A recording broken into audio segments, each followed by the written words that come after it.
Assalamualaikum dan salam serakku sayang. Kembali bersama saya, Fidai Hanan Sahdi dalam edisi khas Parlimen 29 Julai 2020. Tumpuan edisi khas Parlimen hari ini. Kementerian Pembangunan Luar Bandar KPLB akan memanfaatkan peruntukan 6.2 bilion ringgit pada tahun ini bagi melaksanakan program pembangunan ekonomi, prasarana dan modal insan di seluruh negara. Timbalan Menteri Pembangunan Luar Bandar 2, Datuk Henry Sum Agong berkata, kementerian juga merancang untuk meneroka sumber baharu berpendapatan tinggi luar bandar seperti pelancongan desa dan program agro makanan. Antara program yang dilaksanakan kementerian bagi merangsangkan pertumbuhan ekonomi adalah pertama, menyediakan infrastruktur dan prasarana yang lengkap dan mencukupi di luar bandar. Kedua, program peningkatan pendapatan PPP. Ketiga, program-program keusahawanan yang melibatkan pembangunan perniagaan, pembiayaan dan pemasaran produk usahawan luar bandar. Keempat, program Desa Lestari yang merupakan program pembangunan ekonomi secara komuniti melalui platform koperasi. Kelima, projek bersepadu pembangunan ekonomi kampung prospek.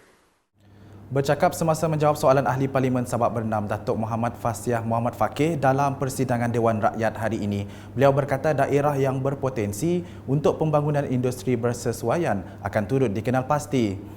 Tambahnya mempelopori aktiviti luar bandar yang transformatif dan mempunyai nilai pendapatan yang tinggi adalah antara strategi dan inisiatif dalam dasar pembangunan luar bandar di PLB 2030. Sementara itu, KPLB telah memperuntukkan dana sebanyak 41.58 juta ringgit bagi pembangunan program perumahan rakyat termiskin PPRT di Sarawak pada tahun ini. Timbalan Menteri Pembangunan Luar Bandar 1, Datuk Abdul Rahman Muhammad berkata, KPLB juga akan menambah peruntukan sebanyak 230 juta ringgit untuk PPRT di seluruh negara pada tahun depan. Kita dalam untuk bajet bagi tahun hadapan, kita akan menambah peruntukan sebanyak yang lebih daripada yang ada sekarang, iaitu lebih kurang dalam 230 juta. Kita akan bajet untuk pembangunan akan datang bagi rumah-rumah PRT sama ada bena baru ataupun bena baru ataupun projek baiki rumah tersebut. Dan bagi untuk pengetahuan yang berhormat, bagi projek PPRT Negeri Sarawak saja bagi tahun ini yang kita laksanakan yang bernilai 41.68 juta, dan yang saya katakan tadi kita dah selesai pembayaran 90%. Beliau berkata demikian semasa menjawab pertanyaan tambahan Ahli Parlimen Tanjung Manis Yusuf Abdul Wahab semasa persidangan Dewan Rakyat hari ini. Dalam pada itu, Datuk Abdul Rahman memberitahu jumlah tunggakan untuk kontraktor-kontraktor yang terlibat dalam pelaksanaan PPRT di kawasan Parlimen Tanjung Manis adalah sebanyak RM424,000. Katanya ia melibatkan sebanyak 8 syarikat dan kesemua jumlah tersebut telah dijelaskan dalam tempoh April sehingga Jun 2020. Sebagai maklumat yang berhormat juga, daripada jumlah keseluruhan tuntutan ditunggak bagi projek PPRT Sarawak iaitu sebanyak 41.58 juta, pihak FEKRA telah pun menjelaskan bayaran sebanyak 37.57 juta iaitu kira-kira 90% daripada jumlah keseluruhan. Baki tuntutan sebanyak 4.11 juta sedang dalam proses semakan dokumen tuntutan dan dijangka dapat selesaikan pada awal bulan Ogos bagi tahun 2020. Terima kasih, Mohd Speaker.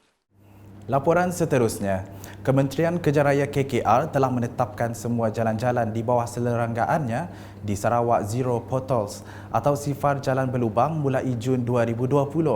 Timbalan Menteri Kejaraya Datuk Edin Shazli Syed berkata, pembangunan jalan raya khususnya yang melibatkan kawasan tanah gambut di negeri itu akan dipastikan mengikut spesifikasi dan standard yang ditetapkan. Menurutnya, sebelum ini sasaran Zero Potholes yang diletakkan hanya terpakai untuk kawasan-kawasan di Semenanjung sahaja. Walau bagaimanapun, sasaran Zero Pothole ini hanya mula disasarkan untuk Sabah dan Sarawak pada bulan lepas. Yang mana sebelum ini sasaran Zero Pothole ini ataupun 1% yang diletakkan ini hanya terpakai untuk kawasan-kawasan di Semenanjung saja. Jadi selepas kerajaan Perikatan Nasional mengambil alih daripada kerajaan Pakatan Harapan, barulah sasaran itu diletakkan untuk Sabah dan Sarawak. Ya, saya setuju bahawa keadaan tanah di Sarawak ini banyak melibatkan tanah-tanah gambut. Walau bagaimanapun, usaha-usaha dan kajian sering dibuat untuk memastikan kualiti jalan ini adalah setaraf dengan sasaran yang diletakkan. Beliau berkata demikian semasa menjawab pencelahan Ahli Parlimen Tanjung Manis Yusof Abdul Wahab dalam persidangan Dewan Rakyat hari ini. Berikut pula, kerajaan telah melaksanakan perolehan secara darurat bagi memastikan kesemua keperluan peralatan dan kelengkapan dipenuhi dengan secepat mungkin sejak usaha menangani COVID-19 bermula. Timbalan Menteri Kesihatan II, Dato' Aaron Agor Dagang berkata, tindakan itu berdasarkan perkeliling perbendaharaan iaitu garis panduan perbelanjaan dan perolehan darurat.